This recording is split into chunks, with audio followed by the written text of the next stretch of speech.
Hey everybody, today we're going to do another fun little facts video, and the last one we did was about snakes, and this time we're going to talk about lizards.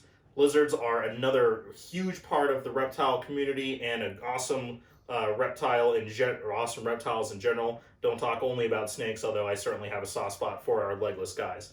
But joining us today we have this little crested gecko girl. She's normally really bright red when she fires up, which is this kind of like not necessarily hormonal thing, but they will either fire up or down just kind of depending on their moods, or sometimes their hormones, or if they're in whatever it is. But I'm going to get away from that a little bit.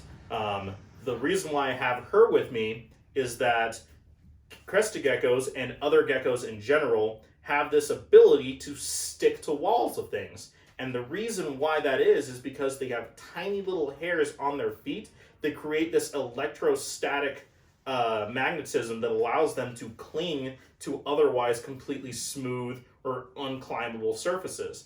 And they've actually found that they kind of have the ability to release that on their own accord, so that way if they want to cling, they can kind of get it going on their own. And they can, I don't know what exactly it is, but they've shown that they have the ability to kind of cognitively release that on their own. So it's not that they have sticky feet, it's they have tiny little fuzzy feet that allows them to create little electricity, magnetism to climb up walls and stuff. The next one, and we're just going to keep her out for this whole video, guys, is this other really cool lizard that I'm a big fan of, but it's probably not a good idea to ever keep them in captivity unless you're like in a zoo setting, and that's the horned lizards, or the horny toads. And what's cool about those guys is not only are these adorable, tiny, little, chubby, little froggy lizards, but they have this really crazy defense mechanism. And what that is that not all the different species do it, but some of them, and specifically like the Texas horned lizard, when threatened by a predator, will shoot actual blood out of their eyes as a last resort defense. It tastes so awful, and it's pretty caustic to them, to where predators a lot of the time will absolutely drop that. So it's a last ditch effort for these guys, always trying to get away, kind of like a cobra, where if they can, they're always going to try to escape without any sort of confrontation. But if they're not able to, and it's a last ditch effort, they're going to shoot blood out of their eyes, which is absolutely crazy. The young ones usually don't, but the adult ones certainly do. The next one is about the basilisk lizard. These guys were very popular kind of in the early to mid 90s when the reptile hobby was really getting nuts, when iguanas and boa constrictors and Burmese pythons were really taking over the hobby before kind of the ball python craze and crested gecko craze that we have now. But these guys have this really interesting nickname called the Jesus lizard. And why they're called that is they actually have the ability to get on their hind legs and run across water.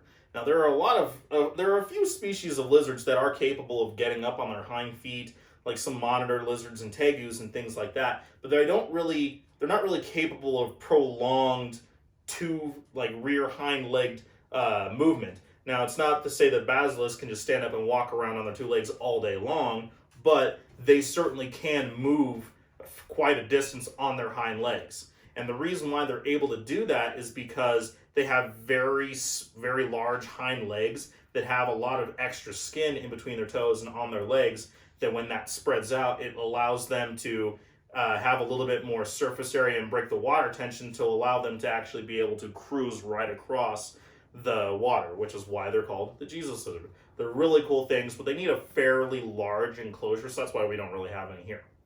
The next one is actually kind of a really interesting one. There is a world-renowned venomologist, so a biologist that specifically studies venom and toxins, whose name is Brian Fry. He works at I believe the University of Sydney in Australia, and he's been doing a lot of research with reptiles and toxins for decades now. And what he discovered is that basically every species of lizard on the planet is venomous to a degree.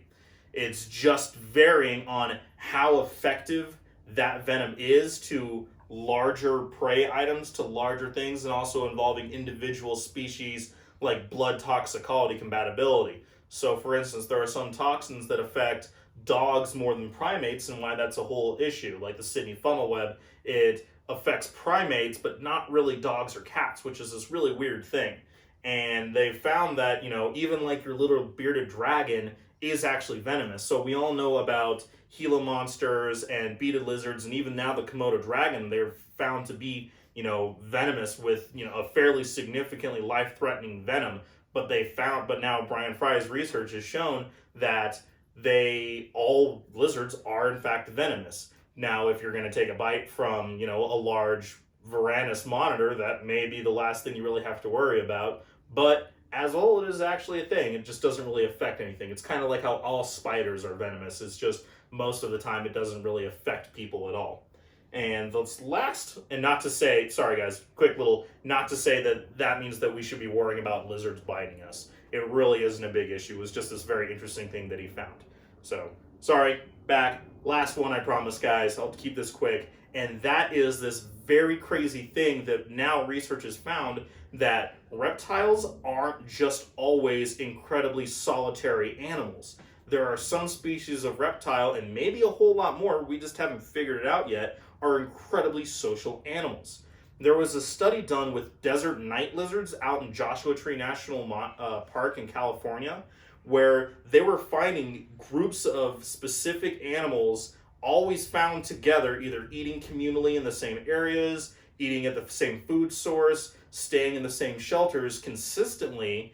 And they did DNA testing, and they found that every single one of these animals in these individual groups were all related through either paternally or through different other links of cousins, grandparents, and things like that, to where it's this kind of family group of lizards that are, there she goes, that are actually eating together and socializing, staying together, and utilizing the same shelters, which is super crazy. And they're not the only lizard; they're just super well documented in that particular species.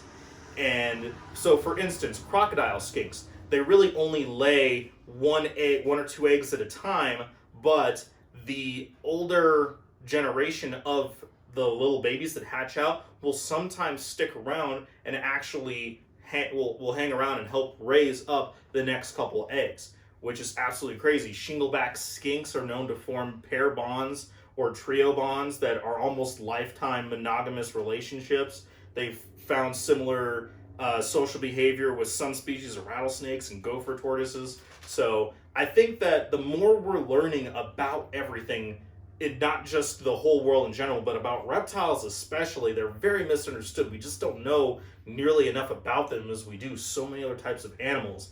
And it seems like every day we're just learning more and more new cool things about these guys.